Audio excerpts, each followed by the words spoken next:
나이 들면은 머리숱이 줄어들고 또 흰머리 많아지는 것도 걱정을 많이 하시는데 이 탈모의 원인은 두발을 성장시키는 세포의 분열이 정지해버리기 때문인데요. 네. 핵산이 풍부한 식사를 하게 되면 머리털 노화 방지에 도움이 되는 겁니다. 또 핵산은 세포의 분열을 지배하고 있어서 성장을 정지해버린 세포를 위해서 더 많은 핵산을 섭취할 수 있게 도와주기 때문에 네. 이렇게 되면 다시 모발이 자라는 작용을 하게 되죠. 자, 박상진 원장님. 네. 핵산이 탈모에 도움이 되는 이유, 의학적으로 어떻게 설명할 수 있을까요? 우선 그 모발의 이 자라는 주기를 좀 설명드려야 될 것 같은데요. 그 머리카락이 하루에 한 0.03mm씩 자랍니다. 그래서 한 달이면 한 1cm 정도 자라게 되는 거거든요. 그러니까 젊은 사람 기준으로 해서 한 머리카락이 한 10만 올개 정도가 있는데 이걸 환산을 하면 결국 하루에 한 30m 정도 자라는 거거든요. 예, 다 합친다라고 하면. 예, 그렇게 생장이 빠릅니다. 그러면 이게 왜 탈모가 되느냐 하면 사실은 우리 머리카락이 다 똑같은 상태에 있는 게 아니에요. 그러니까 머리카락이라는 게 성장기, 휴지기, 퇴행기를 거치는데 사실은 이제 탈모가 없는 사람들은 머리카락이 잘 자라는 성장기에 있는 모발이 한 85% 정도를 차지하는 거예요, 내 머리카락에서. 그런데 만약에 이 퍼센트가 바뀐다면, 그러니까 성장기에 있는 모발이 80%가 아니라 뭐 70%, 60%라면 나머지 머리카락은 휴지기나 퇴행기에 빠지는 머리카락이 많다라는 거거든요. 이제 이렇게 상태가 바뀌면 결국 탈모가 되는 건데 과연 내 머리카락에서 이 머리카락들을 성장기로 유지할 것인지 이거를 결정짓는 게 핵산이라는 거예요. 결국 우리가 알고 있는 이 탈모도 내 머리카락, 핵산과도 또 관련이 있다. 이렇게 설명드릴 수 있을 것 같습니다. 뭐 탈모 갖고 걱정할 필요는 없잖아요. 가발이 뭐 있으니까. 가발 있으니까 뭐 가발 쓰면 되는 거니까. 겨우 하나 맡은 광고 모델인데 머리털 나면은 잘리잖아요. 만약에 이걸 드셔가지고 다시 머리카락이 많이 난다 하면 또 다른 광고가 들어올 거 아니에요? 혹시 모르니까 예. 아예 안 나고 이거를 또 안전빵으로 가는 게 낫지 않나 싶어요. 중년들이 꼭 핵산을 챙겨 먹어야 하는 이유 또 뭐가 있을까요? 네, 우리가 나이가 들면 나이살이 찐다고 많이들 얘기를 하시잖아요. 예. 아무리 다이어트를 해도 20대 몸매로는 돌아갈 수가 없는데 그 이유가 바로 핵산 때문입니다. 그 이유가 네. 아니 나이살 찌는 이유가 핵산하고 관련이 있다고 이거 정말 뜻밖인데 이제 여름이 다가오잖아요. 네. 옷으로 감출 수 없는 그 뱃살, 팔뚝살, 뭐 턱살 이런 것 때문에 굉장히 고민들이 많이 있거든요. 그러면 핵산만 잘 챙겨 먹어도 나이살을 뺄 수 있고 없앨 수 있다는 그런 말씀이신 거예요? 네, 그렇습니다. 핵산이 부족하게 되면 살이 찌고 주름살이 생길 수밖에 없는데요. 핵산 기능이 떨어지게 되면 노화가 진행되면서 신진대사가 활발하지 못하게 됩니다. 예. 그렇게 되면은 호르몬 변화도 나타나게 되고 살이 찌는 체질로 바뀔 수밖에는 없겠죠. 처녀 때 아무리 먹어도 살이 안 찌더니 나이 먹으니까 물만 마셔도 살이 찐다는 분들이 굉장히 많은데요. 예. 바로 이런 변화가 핵산이 부족해서 생기는 겁니다. 이럴 수가. 네, 따라서 평소에 핵산이 섭취된 음식을 드시게 되면 나이살을 빼는 데도 도움이 되실 수가 있겠습니다. 아니 근데 그 핵산을 많이 먹어야 살이 빠질 수가 있는데 핵산을 많이 먹으려면 핵산을 함유하고 있는 음식을 또 많이 먹어야 되잖아요. 빠질 수가 있는 겁니까? 근데 저희가 이제 보통 항상 얘기할 때는 운동을 꼭 병행을 선생님들도 계시지만 운동을 꼭 병행해야지 되는 거고요. 근데 일상적으로 이제 나이가 들어가면서 아무래도 식사를 적게 하시고 하다 보면 음식을 많이 섭취를 못 하시잖아요. 그러니까 그럴 때일수록 핵산이 많이 든 음식을 드시게 되면은 아무래도 도움이 될 수 있다는 거겠죠. 참 중년 이후에 나타나는 여러 가지 이상 증상들이 모두 핵산과 연관이 있었습니다.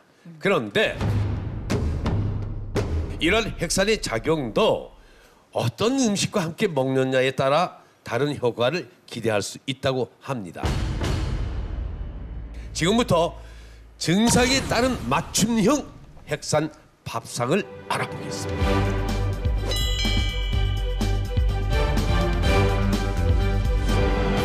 식품은 우리 주위에 있는 아주 친숙한 식품 재료들인데요. 네. 구하기도 쉽고 먹기도 아주 좋은 재료들 속에 핵산이 많이 들어 있습니다. 특히 이렇게 보이는 어패류 같은 경우에는 대부분이 고핵산 식품인데요. 곡물 중에는 현미라든지 지금 앞에 보시는 이런 콩, 그다음에 강낭콩에 핵산이 많이 들어 있습니다.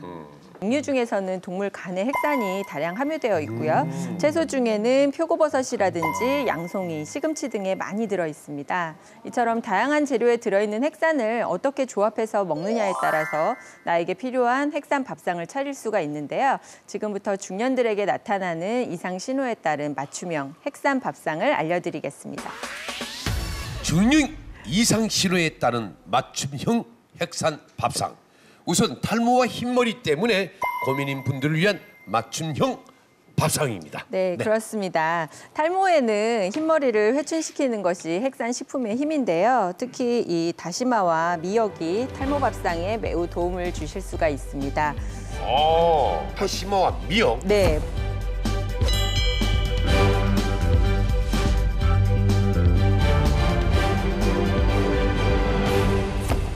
예, 이 미역과 다시마를 드시게 되면 여기에 핵산뿐만이 아니라 요오드라는 게 굉장히 풍부해서 머리카락, 모근의 혈액순환이 원활해지고 또 머리카락에 윤기가 흐르면서 발육이 촉진되게 되죠. 자, 서정을 원장님. 다시마, 미역 이거 정말 탈모에 도움이 됩니까? 이 발모가 되려면 결국 머리카락도 단백질이거든요. 그러니까 케라틴이든 뭐든 다 이 손톱 발톱도 마찬가지인데 거기에 주재료가 되는 것이 아미노산이니까 특히 글루타민산이나 아미노산들이 많이 들어있어서 좋고요. 뭐 탈모 치료, 뭐 발모에도 도움이 될 수 있는 거라고 생각합니다. 내 몸 이상 증상에 따른 맞춤형 핵산 밥상. 다음은 심혈관 질환이 있는 경우에 도움이 되는 핵산 밥상에 대해서 알아보겠습니다. 이거는 저한테 제일 필요하고 우리 삼이자 선생님한테 필요한 우리 겁니다. 자, 네. 귀를 열고 듣겠어요. 예, 모두 이렇게 관심을 가져주시는데요. 심혈관 질환을 예방하는 식단에 도움되는 것은 바로 시금치하고요. 시금치, 네, 그다음에 강낭콩입니다. 어머. 강낭콩, 네.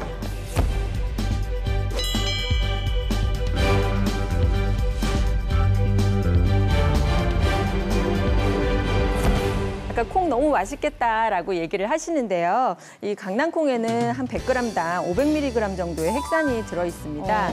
대부분의 콩에 강낭콩뿐만이 아니고 핵산이 많이 들어있는데요. 그중에 이제 최고 핵산을 함유하고 있는 것이 바로 강낭콩입니다. 이 강낭콩 안에는 식이섬유소라든지 레시틴이 많이 들어있기 때문에 이런 협심증 개선에도 도움이 되고 또 혈관을 깨끗하게 청소해주는 효능도 있습니다. 예. 그렇기 때문에 동맥경화를 예방하는 그런 도움도 줄 수가 있겠죠. 강낭콩. 강낭콩. 참 강낭콩을 그렇게 저기 밥에 요즘 한창 구워 먹을 때 아닙니까? 네네. 근데 그렇게 밥에 넣어 먹는 것만으로 그냥 충분하겠어요? 네, 보통 그 일주일에 한 3번 정도는 강낭콩하고 쌀을 섞으셔서 밥을 지어서 드시면 굉장히 도움이 되고요. 여기서 이제 좀 주의하실 점은 쌀하고 콩의 비율을 한 7대3 정도로 맞춰가지고 드시면 매우 좋습니다. 쌀이 7, 강낭콩이 3. 네. 예, 근데 이제 강낭콩을 매번 밥으로만 하시면 질리시기 때문에 요새는 강낭콩을 또 삶아서 샐러드로 이용을 하셔도 되고요. 또 요새는 죽을 끓여서 드시는 경우도 있고 또 떡소라든지 이런 데도 이용을 하기 때문에 조리법에 좀 다양하게 이용하셔서 드시면 매우 좋을 것 같습니다. 아무리 죽집을 찾아다녀도 강낭콩 죽은 없던데. 네네, 아직은 맞아. 방송이 나가면 이제 추가가 될 거예요. 강낭콩죽. 죽집에서 신경 쓰셔야 되겠네요. 글쎄요, 죽집에 신경 써야겠네요. 아, 예. 이번에는 시금치인데요. 이 뽀빠이가 시금치를 먹은 게 핵산 때문인가? 아마 뽀빠이가 그 당시에 시금치가 좋다는 걸 미리 알고 있었던 것 같은데요. 이 시금치에는 100g당 200mg 정도의 핵산이 들어있는데요. 채소 중에서는 버섯 다음으로 많이 들어있는 게 바로 이 시금치인데요. 네, 시금치에 함유된 칼륨 성분이 체내에 있는 나트륨을 배출시켜서 콜레스테롤과 또 혈압의 수치를 낮춰주는 효과가 있습니다. 또 혈관 내에 있는 노폐물이라든지 독소를 배출시켜서 혈액순환이 원활해지게 해주기 때문에 시금치를 많이 활용하시면 좋을 것 같습니다. 근데 시금치는 다른 나물보다는 조금 이렇게 쉽게 우리가 구할 수 있어서 약간 좀 하대하는 경향이 있거든요. 그러니까 김밥에 좀 넣어 먹는다거나 시금치 국을 끓인다거나 앞으로는 아주 귀하게 감사하게 좀 먹어야 될 것 같은데 얼마나 먹어야 될까요? 네, 방금 말씀하신 것처럼 나물로 해놓으면 사실 많이 손이 안 가서 다른 용도로 많이들 해 드시는데 저희가 이제 보통 얘기할 때에는 다른 핵산 식단과 함께 하루에 한 50g 정도 드시면 좋다고 얘기를 하거든요. 근데 가정에서 50g을 매번 재실 수는 없기 때문에 보통 그냥 한 주먹 정도 되는 분량으로 해서 놓으셔서 드시면은 좀 도움이 되고요. 또 시금치 조리하실 때 한 가지 이제 좀 조심하셔야지 될 게 시금치에 물론 좋은 성분도 많지만 수산이라는 성분이 좀 있습니다. 이 수산은 휘발성이기 때문에 다행히 날아가는 물질이거든요. 그래서 조리하실 때 시금치 데치실 때는 뚜껑을 열고 데치시게 되면 그 수산이 휘발돼서 날아가기 때문에 크게 걱정은 안 하셔도 될 것 같습니다. 이번에는 자꾸 깜빡깜빡하는 분들에게 추천하는 건망증 아, 밥상입니다. 저것도 잘 들어야 돼. 예. 자꾸 깜빡깜빡하는 분들에게 이제 좋은 점 해가지고 권장하실 수 있는 게 바로 여기 보시면 지금 여러 가지 식재료가 있는데요. 예, 지금 권장할 수 있는 게 호두, 밤, 현미, 완두콩입니다. 완두콩. 네네.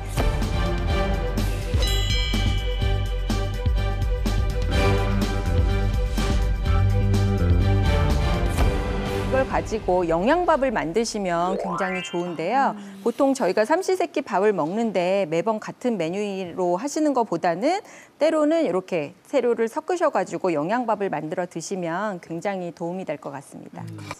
이 완두콩이 또 좋은 게 뭐냐면 남편 밥을 딱 뜨고 완두콩으로 하트 그리기에 딱 좋거든요. 아유, 그게 밥맛이 떨어지지 그게.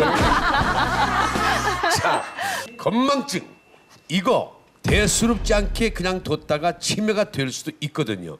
건망증을 예방하는 고핵산 영양밥. 서정훈 원장님, 정말 도움이 될까요? 네, 예를 들어서 집에 돈이 많은 사람이 있는데 집에 돈이 많은지를 모르면 그건 치매고 그 돈이 어디 있는지를 모르면 건망증이거든요. 예, 그래서 전선이 접속이 조금 불량해서 깜빡깜빡은 하지만 결국은 전선만 제대로 전력이 공급되면 돌아올 수 있는 건 건망증이에요. 그러니까 그 전선 역할을 하는 게 핵산의 역할입니다. 그러니까 이 견과류에 들어있는 그 불포화 지방산들이 결국 세포가 이 전기 신호를 잘 받을 수 있도록 만드는 역할을 하거든요.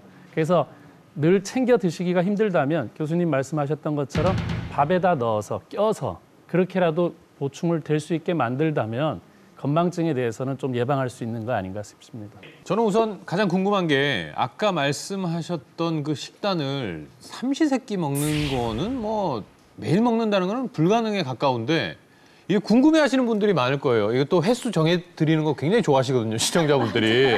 일주일에 딱 구체적으로 어느 정도 이 식단을 유지하면 좋을까요? 네, 그렇죠. 좋은 것도 한두 번이고 좋은 말도 한두 번인데요. 이 좋은 밥도 마찬가지로 한두 번입니다. 매일 세 끼를 이렇게 드시라고 하면 그 자체가 엄청난 스트레스가 될 텐데요. 매일 핵산식을 드실 필요는 없습니다. 핵산 식단은 매일 먹는다고 효능이 상승되거나 하지도 않고 보통은 한 3일 정도 드시면 가장 좋다고는 하는데 영양 균형을 맞춰가지고 골고루 드신 식사를 드시는 것이 가장 좋고요. 또 이왕 식사를 하실 때 가공식품보다는 제철 식재료를 이용한 식사를 하는 것이 아무래도 여러 가지 면에 도움이 될 것 같습니다. 네. 네, 아까 말씀하시기를 이제 핵산식으로 뭐 일주일에 3번 정도 먹으면 좋다고 말씀을 하셨는데요. 그렇다면은 너무 많이 먹었을 때 혹시 부작용은 있나요? 네, 부작용이 있을 수도 있는데요. 아무래도 이제 핵산 식사를 많이 드시다 보면 고핵산 식사를 하시기 때문에 요산이 쌓일 수가 있습니다. 식단 식사를 하시게 되면 그 안에 퓨린체라는 물질이 이제 있게 되는데요. 이것이 이제 문제를 일으켜서 요산을 수치를 높이기 때문에 나중에 신장 결석이라든지 통풍을 오게끔 할 수도 있거든요. 그렇기 때문에 고액산 식사를 할 때는 물을 좀 많이 마셔주시게 되면 요산 수치도 낮출 수가 있겠고 또 쌓이는 거를 예방해서 부작용을 생기지 않게끔 할 수가 있겠습니다. 예, 한 가지 좀 추가로 말씀드리면요. 기존에 질병이 없는 분들은 뭐 너무 걱정하실 게 없는데 이제 문제가 되는 게 중년 이후에 남성분들 중에서 통풍이라는 질환을 앓고 있는 분들이 있거든요. 예. 그러니까 이런 분들은 좀 조심을 하셔야 돼요.